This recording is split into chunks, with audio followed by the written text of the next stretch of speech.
Good morning. This is Bloomberg Daybreak Europe. I'm Tom Mackenzie in London. These are the stories that set your agenda. US stocks power to another record, but a rally in treasuries takes a pause as investors brace for a double whammy of US inflation and a Fed decision. France's finance minister warns the country could face a debt crisis if Marine Le Pen wins the upcoming snap parliamentary election. French bonds sell off as political risk roils markets. I'll be speaking exclusively with Greek Prime Minister Kyriakos Mitsotakis about the EU election results, the future of European Commission President Ursula von der Leyen, and the outlook for the Greek economy. Plus, British PC maker Raspberry Pi soars in its London trading debut. I'll be joined by the company's CEO, Eben Upton, later in the show. Let's check in on these markets. A big day, of course, when it comes to the inflation picture out of the US, with core inflation, CPI, expected to moderate marginally. And, of course, that data coming in just a couple of hours before the Fed decision, with the focus on the forecasts, the dot plot, and, of course, the commentary from Jay Powell. European stocks currently pointing to gains of 0.3% after the pain that's been felt, particularly across French stocks. Currently, UK futures, the FTSE 100, pointing up by 0.4%, looking to add 31 points. We're seeing a lift to the commodity space. S&P futures stateside currently flat, given the gains that we saw yesterday. Modest gains, but again, punching to a fresh record high for the S&P. Again, the expectation that some investors, at least, will be on the sidelines until you get clarity on the inflation front, with that CPI print coming out later today. And then, of course, the Fed decision, not expected to change in terms of the rates, but it's the dot plots, it's the adjustments there. The most recent dot plots had it at 3 cuts for 2024. To what extent do they adjust to 2? Potentially 1, and the market volatility to those potential scenarios. NASDAQ futures currently pointed to gains of 0.1%. And what a day for Apple. Gains of more than 7% for that company. A record high. It's first one of 2024. Let's flip the board and look cross-asset briefly. At the 10-year, you did see yields lower yesterday. A successful bond auction of the 10-year, $38 billion or so. Currently, in terms of the focus on the 10-year, 440 on the benchmark. 107 on euro dollar. Of course, the single currency has faced that volatility and pressure at the zone on the back of the French politics. Brent trading at $82 a barrel, currently up 0.4%. Inventories shrinking, it seems, in the US. Gold, 2,312 per troy ounce, currently down 0.2%. So traders, of course, rapidly unwinding bets for a rally in US Treasuries ahead of today's double risk events. That, of course, the release of inflation data coming just hours before the Fed's interest rate decision. Joining me now for the market take is Mary Nicola from our Markets Live team. Mary, in terms of what the markets are expecting and to what extent markets are bracing and positioning for these events, the inflation print followed by the Fed decision, how are markets adjusting? Yeah, I mean, the key thing here is just, for example, we know already that the market is looking for 1 to 2 cuts from the Fed. So it's a matter of where are the dot plots going to be placed? Is it at 2 or is it at 1? And the likelihood is that we're going to get two cuts, and it's going to shift from 3 cuts to 2 cuts, because the Fed is still going to want that optionality. Let's say if inflation prices start softening faster than expected, or, for example, you see the labor market deteriorate even more. So transitioning to 1 cut would be a little bit too aggressive and not giving them that optionality, forcing them to revert back to, let's say, 2 cuts rather than 1. So the market is really looking to see, where is the Fed looking for, 2 cuts or 1 cut at this point. And of course, we're going to get the CPI data first, and the CPI data is likely to show, even if it shows a little bit of a softer side. So we're trending in the right direction, but we'll still need more data, and the Fed will likely highlight that it still needs more data for them to make any assessment. OK, Bloomberg Analyst Mary Nicola, thank you very much indeed, as we lead up, of course, to the data out of the US and that Fed decision with the preview. We appreciate it. Now, investors are on edge, of course, after French President Emmanuel Macron's decision to call a snap election. It is adding to political uncertainty in the 27-nation bloc, following gains made by far-right parties in the European Parliament elections. Let's go to Athens now for an exclusive conversation with Kyriakos Mitsotakis, the Prime Minister, of course, of Greece. Prime Minister, thank you very much for taking the time. Let's start with the election results in your home country, of course, of Greece. New Democracy, your party, coming in first. You were victorious on that front, but the votes, the numbers of votes for your party shrinking versus the previous European elections and the impact there in Greece. What do you make of that reduced vote for New Democracy? What is your interpretation of what the electors of Greece and the message they are trying to send to you? Well, good morning, Tom. But first of all, let me set the record straight. New Democracy did win the election with 28%, and that percentage is higher than the total tally of the second and the third party. So we still remain the dominant political force in Greece. So one should take into consideration the fact that these elections took place a year after a double national election, so there was significant electoral fatigue. We actually had a significantly lower turnout than the rest of the European Union, at around 40%. But I'm sure there was also, some degree of discontent with issues such as the cost of living, which we need to address. We've been elected to implement an aggressive reform program for the remaining 3 years of our term. And this is what we should do. We now have 3 years without any other elections. And we will be judged again on our performance in 2027. But I think we sort of went against the trend where, incumbents in many other important European countries actually suffered heavy losses. We avoided that, and we're still the dominant political force in Greece. Well, indeed, and we look to France, of course, for the reaction there. Marine Le Pen and the risks there, and the decision by the French president to call that surprise parliamentary vote, and of course the gains of the AfD in Germany as well. What do you make? What is your interpretation of the shift to some of those right-wing parties across the Eurozone, whether it's a protest vote or there is something more substantial going on here? Well, first of all, if you look at the total numbers, the EPP, the main centre-right European party, actually increased its numbers of Euro MPs.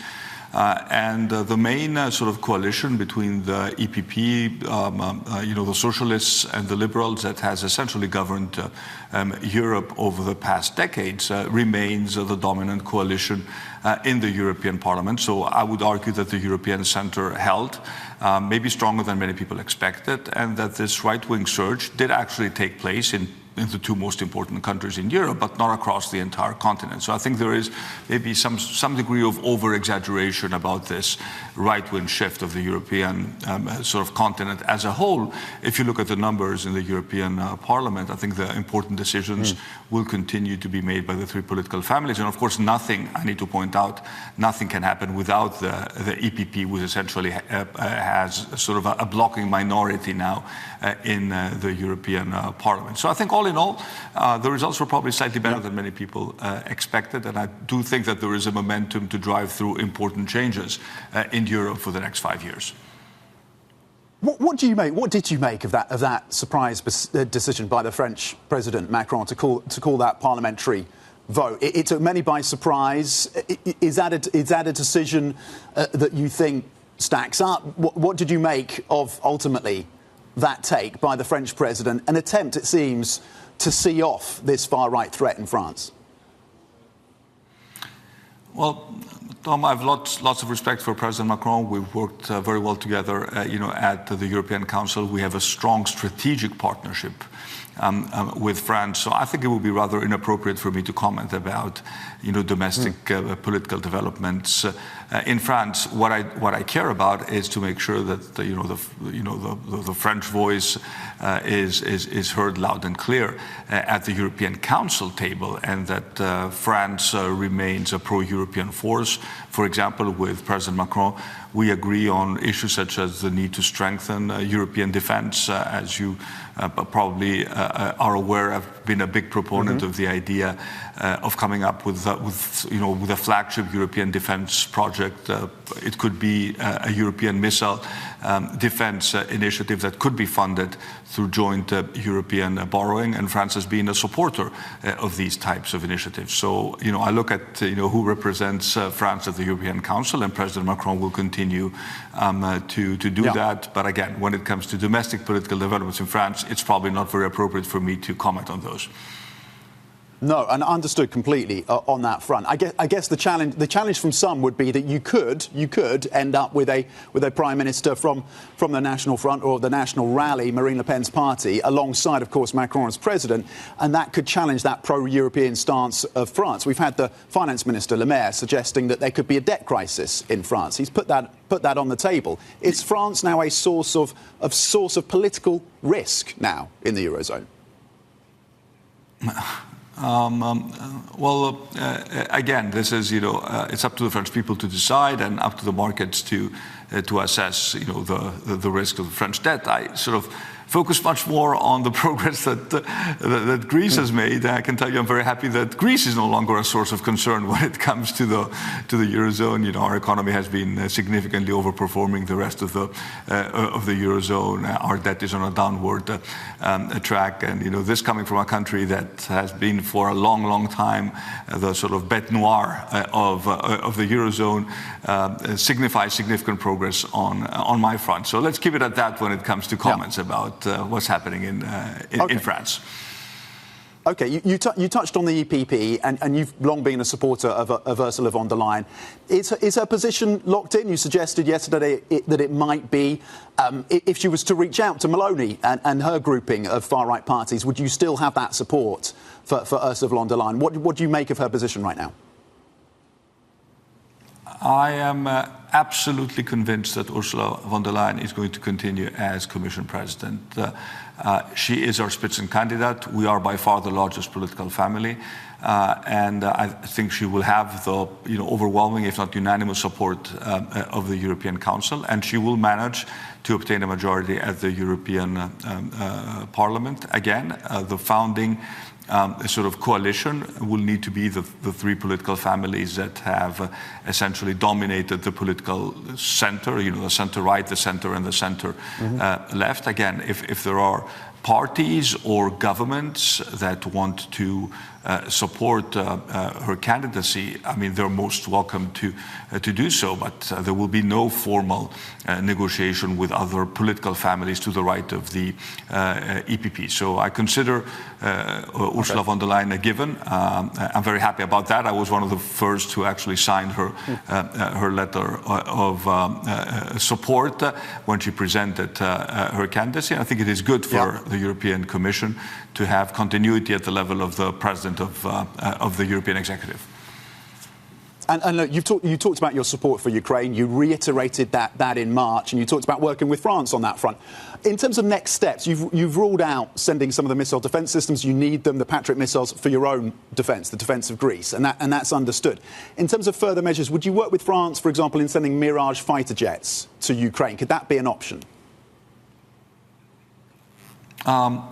We don't discuss operational options when it comes to the support of Ukraine in public. What I've said, and I will repeat that, is that we will do nothing that compromises the defense capabilities of Greece. We have been big supporters of Ukraine from our excess defense equipment, and to the extent that we can continue to do that, we will. But when you start talking about fighter jets, you're moving the discussion into a different league. We're not there.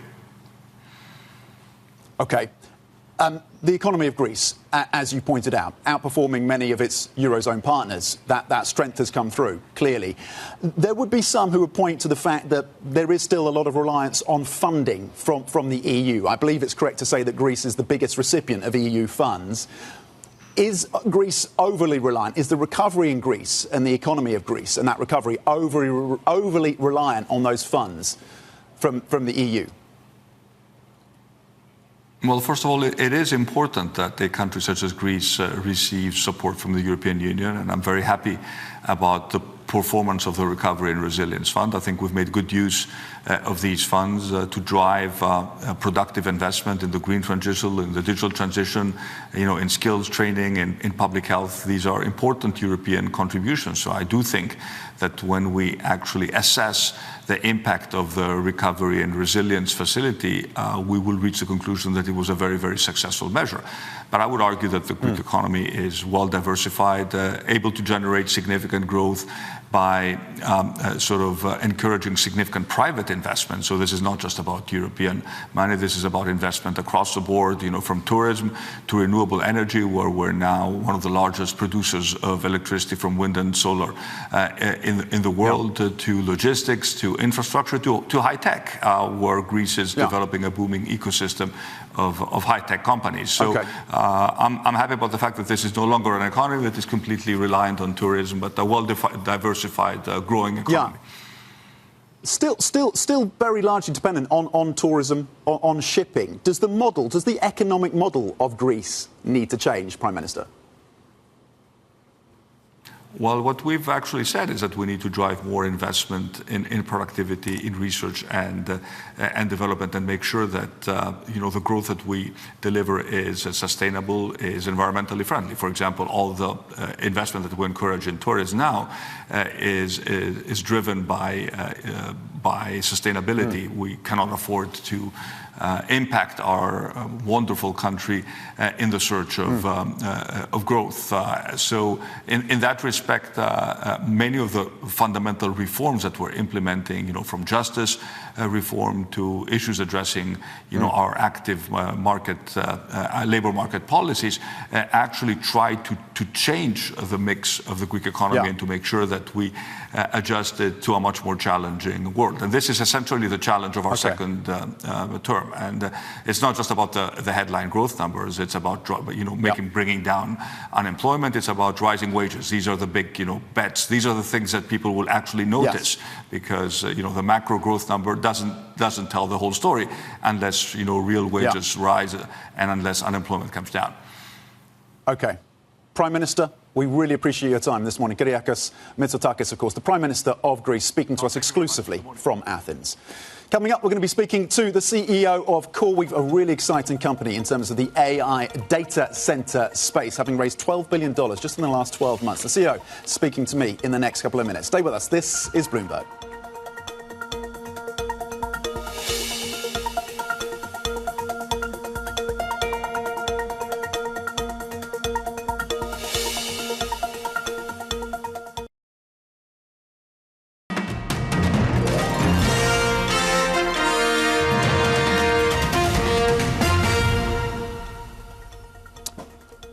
Welcome back. Now, CoreWeave is proving to be a big beneficiary of the AI boom. In the past 12 months alone, the cloud computing provider has raised $12 billion from equity and debt investors. Its growth is being fueled by increasing demand for vast data centers needed to power the AI revolution. Very pleased to say I'm joined now from an exclusive conversation with Michael Intrator, CoreWeave's chief executive and co-founder. Mike, thanks for joining us in the studio bright and early. $12 billion raised in 12 months. You're building data centers. I think you expect to have 28 by the end of this year across Europe and the US. You're investing here in the UK. These are big numbers. What is powering this?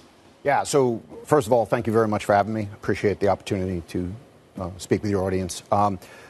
The groundswell that's occurring within the broader AI market occurs across many different labs, occurs across many different companies. But when it kind of funnels down to the physical infrastructure that's required to actually build and drive the computing power, there's a relatively small number of companies that have the capacity to scale up and deliver compute at this size, at this level, with the correct software so that they're able to train these models and deliver products. And CoreWeave is fortunately one of them. And so the $12 billion, much of it was raised in debt. And that debt is really focused on building the physical infrastructure, purchasing the servers, standing them up, and then ensuring that we have top flight, best in class software layer to be able to enable our clients to use that compute in the most performant way possible. Because for CoreWeave, it's that software stack on top of the hardware that is crucial. In terms of that gap then between demand and supply, where are we in that evolution? Yeah, it's the $1 million question, right? Or in this case, it's the $1 billion question, right? So right now, where we are is in a position where the market is incapable of delivering the scale and quantity of accelerated compute that is required for models to be trained, for models to be served, for products to be built. And so the company and the industry at large is really in a position of headlong building as we try to keep up with the demand. The way to think about it is we're trying to scale the physical infrastructure at the speed of software, right? Because the data center infrastructure and the compute from the last generation is not capable of supporting the demands of the compute that's required for this new use case. And so, as quickly as software can be built, as quickly as models can be trained, we're trying to bend the steel behind the scenes to ensure that the data centers are built, to ensure that the compute is online, the servers are built, the networking is built, all of the pieces that have been taken for granted in the past 20 years when it was more of a linear function of build out of compute. And that would suggest that you're not too concerned about the gap between CapEx and monetization from some of your clients on their end products. The demand that we are encountering and the quality of the consumers in terms of their strength of credit do not put us in a position where either we or the lenders who are really top flight companies are in a position of concern about the ability to pay for and make good on their contracts. You're currently valued at $19 billion US. You can correct me if that's wrong. There were reports that maybe you're looking at an IPO in 2025. Does that sound reasonable? Can you confirm that a listing in 2025 is an option for you and CoreWeave? So I'll give the answer that I always give when people ask me this question, is that we are an extremely capital intensive company, and my job is to help us go out into the capital markets and secure funding to build according to our roadmap, build according to demand that our clients have. And so when I'm faced with that challenge, I look towards the markets to find the deepest, most liquid, least expensive sources of capital to be able to build and expand our company. And it stands to reason that the public markets are going to be the place where I'm able to achieve those three requirements. So we're not committed to anything yet, but we're certainly looking at the public markets as a possible way of increasing our access to capital. Okay. Michael Intrator, unfortunately, we've run out of time. There's a million other questions I could have asked you, but we really appreciate you coming onto the show. It's a fascinating company to follow. Michael Intrator, of course, the CEO and co-founder of CoreWeave, on those pretty ambitious expansion plans and, of course, the fundraising coming through. There's plenty more coming up. Stay with us. This is Bloomberg.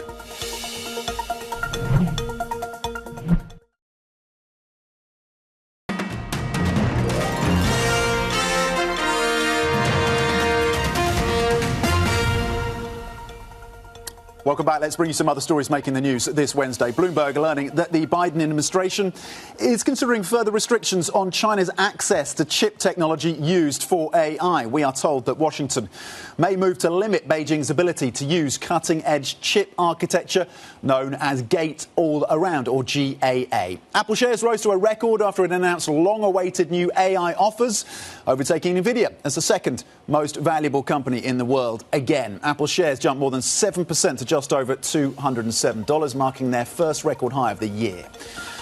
Coming up, British PC maker Raspberry Pi soars in its London trading debut. I'm going to speak to the company's CEO, Eben Upton, next. This is Bloomberg.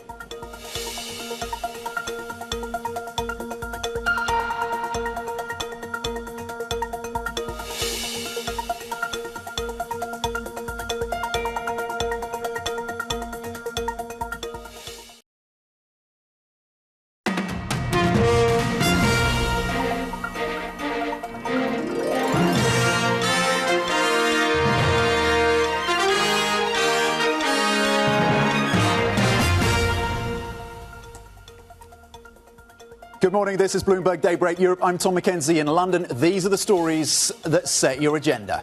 US stocks power to another record, but a rally in treasuries takes a pause as investors brace for a double whammy of US inflation and a Fed decision. France's finance minister warns the country could face a debt crisis if Marine Le Pen wins the upcoming snap parliamentary election. French bonds sell off as political risk roils markets. Plus, British PC maker Raspberry Pi soars in its London trading debut. I'll be joined by the company's CEO later in the show. Let's check in on these markets. Yes, fresh rallies coming through for US stocks once again, punching through new highs for the S&P. Apple was a factor, certainly adding 7% and notching its first record of the year. European futures pointed to gains of 0.3% after a challenged week, of course, given the political risk emanating out of France predominantly. In the UK, the FTSE 100 looking to add 33 points. The commodity space getting a lift in the session today. S&P futures pointed to modest gains of 0.1%, given, of course, expectation that inflation, of course, will drop just 2 hours or so before that Fed decision, with the focus, of course, on the dot plots and any revisions in terms of the forecasts from members of the FOMC. Nasdaq futures pointing to gains of 0.1%, looking to build on the upside of yesterday, but only moderately, of course, as we await some volatility potentially around inflation and the Fed. Let's flip the board and look cross-asset. There was a successful auction of 10-year debt stateside, well absorbed by the markets. The US 10-year right now at 4.39. Euro dollar at 107 on a single currency that has also faced the impacts of political risk. $82 a barrel on Brent, up 0.5%. It seems the inventories in the US, according to the latest reports, shrinking somewhat, giving support to oil at this point. Gold, 2,314 per troy ounce, just down 0.1%. Let's get back to the technology story, though, because artificial intelligence, emerging tech and green technologies are front and centre of London Tech Week as investors and tech giants explore what is on the horizon and how it's reshaping industries. Joining me now to discuss is Russ Shaw. He's the founder of Global Tech Advocates. It's a group designed to address some of the biggest challenges facing tech companies in the UK. And Russ has a finger firmly on the pulse of all things UK tech, but global tech as well. And I think it's fair to say an informal advisor to governments as well on questions of technology. So, Russ, a great person to kick things off on in terms of what we're seeing. Yes. What are you hearing on the ground at London Tech Week? What is exciting people? What is concerning people? What are the key themes? Yeah, I mean, lots of buzz. We've got 45,000 expected across the week, which is fantastic. Obviously, we're hearing a lot on artificial intelligence. Great to hear Mike from CoreWeave just now. He was one of our speakers. We're hearing a lot on other emerging technologies, quantum events. We've got the AI Summit coming up tomorrow and Thursday. And, green technologies, a lot of interest in that space. So that's one piece of it. But what's also really exciting is the world has come here this week. We have over 140 countries represented from all around the world, really focused on not just London, but the UK overall. UK is the third largest tech ecosystem in the world. They want to come here and see it for themselves. And we're seeing evidence of that as well, building out Salesforce, OpenAI, CoreWeave, who we were just speaking to, of course, Microsoft, choosing London as their European headquarters. Yes. What is behind that, and do you see that continuing? Yes, I think what's behind it is there's a really strong track record of London becoming an AI hub. That goes back to the days when Google acquired DeepMind and really building out their AI center of excellence. And you've steadily seen the growth of AI startups and scale-ups emerging in London. So I'm not surprised that Microsoft, OpenAI, and now Salesforce are saying London is really the place to be. The talent is here, the funding is here, and you get a very good worldwide outlook.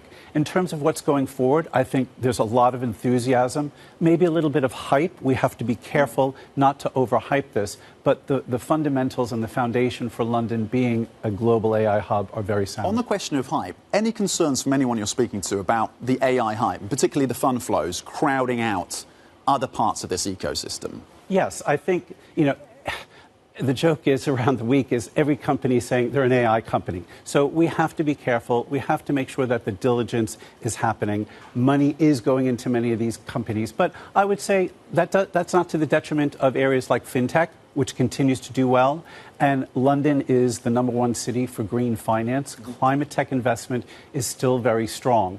It might be other sectors that might be impacted by that, a bit on health tech, e-commerce, ed tech, which have been good sectors, might be hitting a little bit of, I'm interested in AI, I'm interested in climate tech. So, but overall, the money's there. And if you've got a good business, if you've got a good product, you'll get funding. We talked about the fact that politicians, governments, lawmakers, they tap you on the shoulder and they plumb your insights into this space. You've had conversations with the current government, the Labour Party. Yes. They could, of course, for a decent chance, the polls would suggest, of taking power. We'll wait to see what happens on July the 4th.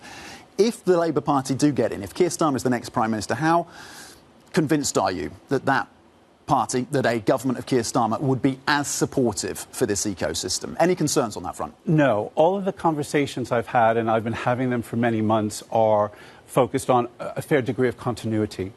They've seen the UK in over 10 years become this massive tech ecosystem, and I don't think they want to rock the apple cart too much in that regard. That said, they have opportunities to address, and I certainly speak to them about reskilling and upskilling the British workforce for AI skills, for digital skills, for green skills, making sure that our immigration visas are fit for purpose and the process that we put migrants through to come here, the best talent in the world, that is also fit for purpose. And then the other piece, which our current chancellor has been addressing, called the Mansion House Compact or Reform, getting that scaling capital in place with the pension funds here in the UK so that we can sustain the growth of scaling businesses. I think a new government will want to continue that focus. It's absolutely vital. Capital, skills and visas. Russ Shaw, thank you very much indeed. Really appreciate your time with the finger on the pulse, of course, of the UK and global tech space as, of course, we continue to monitor what is unfolding at London Tech Week. Russ Shaw, founder of Global Tech Advocates. To the Raspberry Pi story now, because shares in British PC firm, and we'll stick firmly on tech, Raspberry Pi soaring on the first day of trade in London, closing nearly 40% higher. It is the biggest new listing in the city since fintech company Cab Payments floated last year. Very pleased to say I'm joined now by Raspberry Pi's CEO, Eben Upton. Eben, good morning. Thanks for joining us. What a day yesterday. It was oversubscribed. The shares popped, of course. You saw that gain of close to 40%. What does it tell us about appetite for Raspberry Pi? What does it tell us about appetite for UK tech? What was your reaction to the way that this was received? Well, it was a wonderful first day. It was a wonderful reception for Raspberry Pi. I think it's a vote of confidence in the ability to list relatively complicated deep tech companies on the London market. When did you make that decision to list on the London market? Eben? Why choose London over New York, over the New York Stock Exchange? Because many executives I speak to, off camera, off the record, startups will say, look, frankly, it's still the liquidity, it's still that retail investor, it's still the understanding of tech that draws us to the US. Why did you choose London ultimately? I actually went out to New York in the middle of last year to take a look, to meet with some potential American investors, to get an idea of whether New York would be a better listing venue than London for us. And I think I got on that plane 70-30 in favor of New York. For all of the reasons. I mean, I think there is a zeitgeist. There is a feeling that there are advantages to a particular class of company in listing in New York. And it's interesting thing was I got on the plane coming back about 70-30 the other way, and that just hardened over time. And I think what I discovered was that once you look in detail, not at the broad market, but at the there's an idea of a liquidity gap, there's an idea of a multiples gap, there's an idea of a valuation gap. But when you drill down, when you become more granular and you look at the specific companies, you look at the valuation which would be likely to affect a particular company, you see actually there isn't, that gap disappears. It's an effect of the data. It's not a real thing. So we got more comfortable that there wouldn't be, there wasn't a valuation arbitrage, that there wasn't a meaningful liquidity gap. Certainly for a company on our scale, maybe if you're a $50 billion company, it might be different. But on our scale, there isn't a meaningful liquidity gap. And we also got comfortable that there's a lot of smart money in America, but that money will find you. In the UK, if you're prepared to go out and educate people on your equity story, you can't just sit in a bunker here in the UK and not go talk to people. But if you go talk to people and you can explain to them why you are a compelling investment proposition, that money will find you one way or another. Very interesting. So look, you've raised a little over $200 million, the equivalent of about $200 million. How are you going to be putting that money to play, Eben? So some of that money, of course, is raised by we're an unusual technology company in that our largest shareholder is the Raspberry Pi Foundation, is a UK charity. Now, the money raised by the charity will allow it to scale its operations in its second decade, to take many of the lessons they've learned. They're focused on getting young people excited about computing in the same way I was excited about computing when I was a child. They've learned a lot of important lessons about that in the UK, and they have an opportunity to go and deploy those lessons at scale around the world. And so that's what the money will do for them. For us, it's about enabling us to accelerate our technology development pipeline and to put a little more robustness into our supply chain. As we sell more into the industrial and embedded space, which increasingly is where, while the heart of our business is still about the enthusiasts and the educators, the volume and the money is increasingly around that embedded space. As you sell into that market, you need to be able to convince your customers that you have product. The product can be made available to them reliably and on short timescales. That inevitably means investments. That implies investments in inventory, both of components and of finished goods. And so that's going to be an important part of how we put that capital to work. Yeah, and that shift from the hobbyists to that industrial component is really interesting. I have the Raspberry Pi 4 in my hands right now, holding up for the camera, so we can get an image of it, so viewers can see. Because of course, just for the background, you started out as making very easy to use, very affordable computers that hobbyists and children could use to learn about this technology. And now, as you say, you're selling increasingly to industry.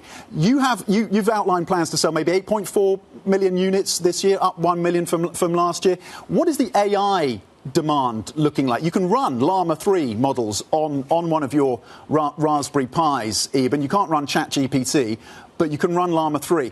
What is the AI component in terms of the demand that you're seeing going forward?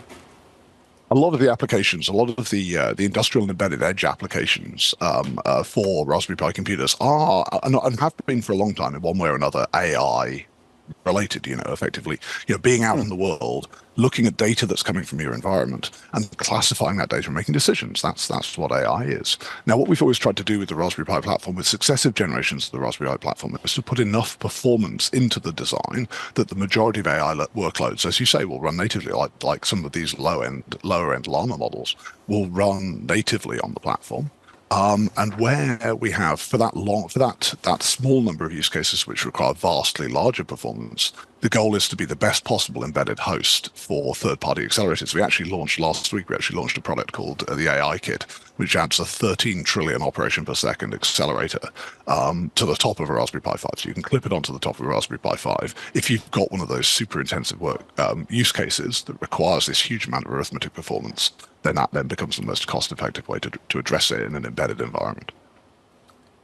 And you touched on supply chains, and this was in your filing as well as a potential risk, because, of course, you do depend on those global supply chains, even with a relatively simple computer and piece of hardware. Just looking at this, you can see the complexity of what is needed in terms of the different components. How do you mitigate the supply chain risks? Well, it's amazing how complicated a simple computer can be. That board you're holding in your hand, that has roughly 150 unique components on it. And of course, the challenge for you, the challenge that we confronted over the last few years, is that if you have 149 of those components, you can't build a computer, right? What you have is 100, then you have 149 components worth of component inventory sitting on your balance sheet, and you can't build and sell anything. So we're lucky that our manufacturing is in the UK. So we're unusual, another way in which we're an unusual organization. We manufacture almost every computer we build in South Wales through a partnership with Sony. So we can claim some of the benefits of I guess, localization of that element of our supply chain. But it is just very important to us that we're holding buffer stocks of pretty much everything that go into our product, that we're holding buffer stocks of certain finished goods, just to give people that confidence that they can design with Raspberry Pi. OK, and you talked about the fact that much of this money, or some of this capital would be put to use in terms of innovation, as well as the supply chain question. Give us a little flavour, Eben, of what kind of innovations we might be seeing from you and the team in the months and years ahead. Well, we talked in our filing about one particular example, which was the platform we call Amethyst, or RP2350. We don't just build computers; we also build chips. And the RP2040 semiconductor platform that we launched in 2021 was enormously successful, driven in part by the lack of availability of competing silicon. It was a wonderful time to launch a semiconductor product. We have a product coming up later this year, RP2350, which is the second generation of that product. Now, what we found. We had an amazing effect. When we launched Raspberry Pi 2 in 2015, it's about 6 times as powerful as the original Raspberry Pi. And it drove enormous success for us in the industrial and embedded space, not simply because it was a more capable platform that could address more use cases, but also because when you do something for the second time, it really convinces people that you're here to stay, that this is something you really care about. So we're hoping 2350 should have that effect. It is vastly more powerful than its predecessor, but it really is, I think, an indication that semiconductors is going to be a very important part of our future. OK, really, really interesting. Raspberry Pi CEO Eben Upton, we appreciate you joining us on the back of that successful listing. Of course, the stock up almost 40% in the first day of trade. We'll watch it again today, raising a little over $200 million US, and the plans there around innovating in these computers. Eben, thank you for your time. Plenty more coming up. This is Bloomberg.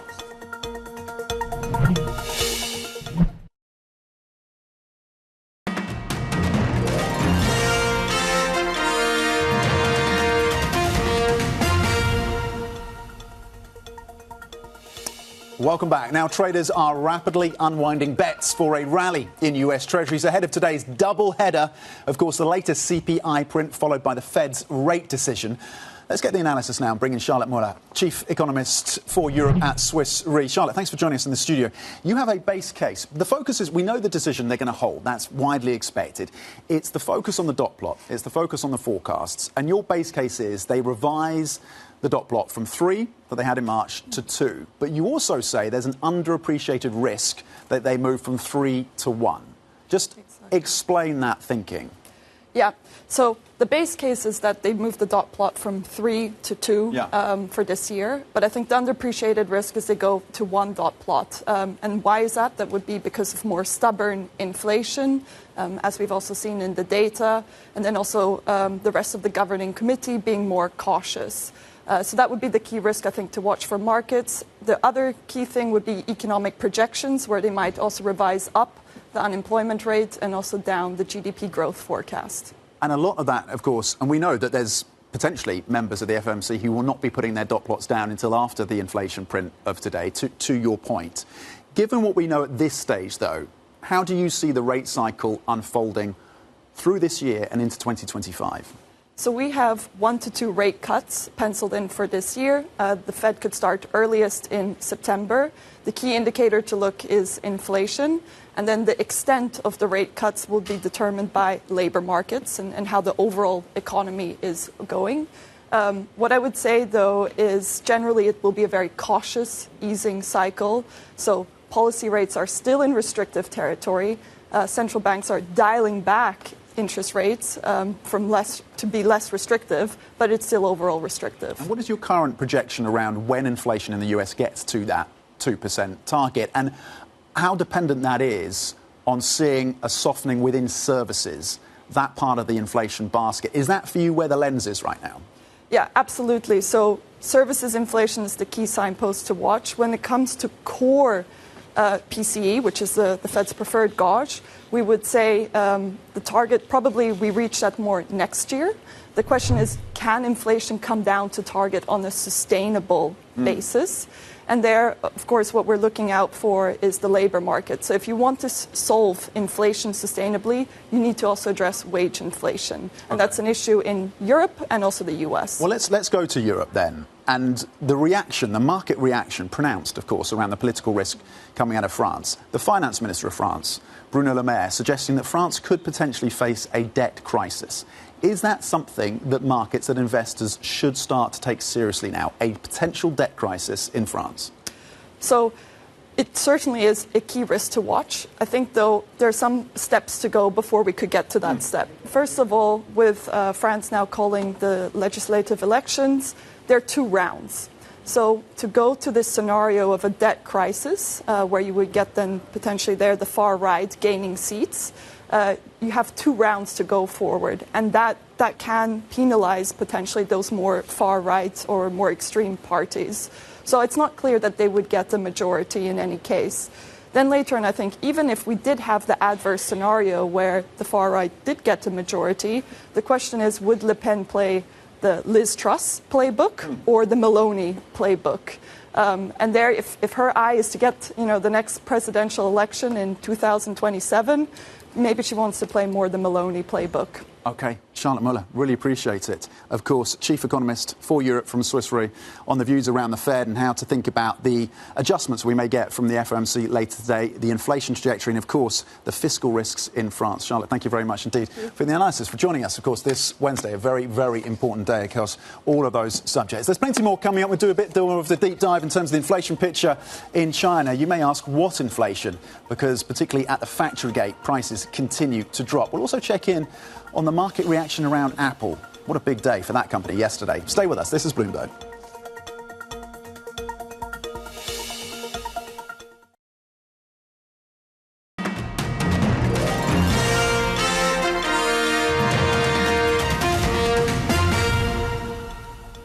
Welcome back to Bloomberg Daybreak Europe. Happy Wednesday. You saw fresh record highs across US stocks yesterday, and Apple can take a lot of the credit for that. The stock rallying a little over 7%. It's the first record high of the year for Apple. It's faced all these challenges around the slowdown in terms of demand out of China, concerns about a slump in sales in smartphones when that turns around, and of course the question about AI. And it seems that the event on Monday in the US, where they outlined Apple Intelligence, has at least won over a significant number of investors. They want to make it easier to access some of these AI products. They're going to embed it across a number of their different functions. So you saw that pop in the Apple stock, and is now sniffing at the heels of Microsoft's second most valuable stock, of course, publicly listed in the US after Microsoft, followed by Nvidia. So the gain is coming through for Apple, and we'll see if that continues in the session today. Let's flip the board, though, and reflect on what's happening in China. I talked about the challenge for Apple in China. Part of this is down to weak domestic demand, and you had a reminder of that today with CPI, consumer prices in China, increasing just 0.3%. Essentially in line with the estimates, but you're not able to turn this around. The real estate crisis remains a dominant concern. Jobs and the lack of jobs, particularly for those under the age of 25, is a significant challenge. And then industrial prices, factory gate prices actually firmly in deflationary territory, contracting 1.4%. That makes it that much more difficult for those companies to pay down their heavy debt loads. And what is the fiscal space then for the PBOC? What is the fiscal space for the government of China, particularly with the Fed holding rates at these levels? That is a challenge for China going forward. Let's flip the board quickly and look at the volatility question, talking of the Fed, because this is a reminder that today is going to be volatile. The VIX, in terms of one-day volatility around the VIX in the year, it's the highest it has been year to date. You can take you back to January. This is the biggest pop we've seen in terms of volatility, because you're going to get that inflation print just a couple of hours ahead of that FOMC decision. And of course, the jury is out in terms of where they go on the dot plots. We're going to be analysing that, of course, another preview, more market insights coming up on Markets Today. Stay with us. This is Bloomberg.